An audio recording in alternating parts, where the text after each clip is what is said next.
Bum bum bum bum bum bum bum bum bum bum bum bum. The Peter Dislike Show. Bum bum bum bum bum bum bum. So there's been a little bit of a footnote. We're at the end of the WHO recently declared the end of the pandemic. There's a lot of quiet quitting going on, a potential recession. But there's a footnote in all this in my life. I got an email this morning, and it brought back memories of another more trying time, and another time where I had to quiet. How should I say this? Quiet, not take a job because of a difference. In 2021, a lot of employers were nervous about wanting their employees to take this pharmaceutical product in order to start a job.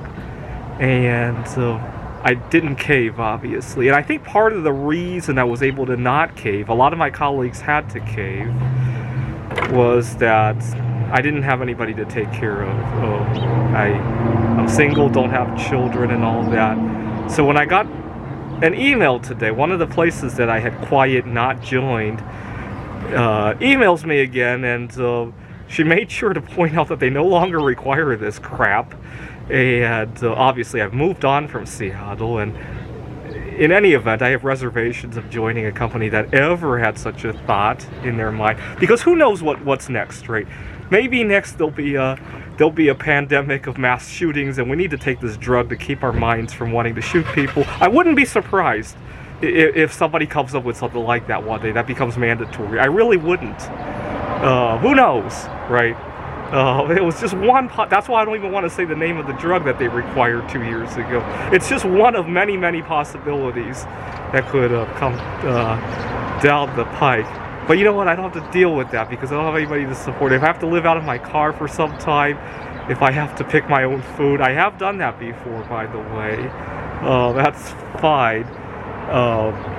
Now, I recently wanted to rejoin the dating world because that's how a lot of my peers are being accepted for who they are that way.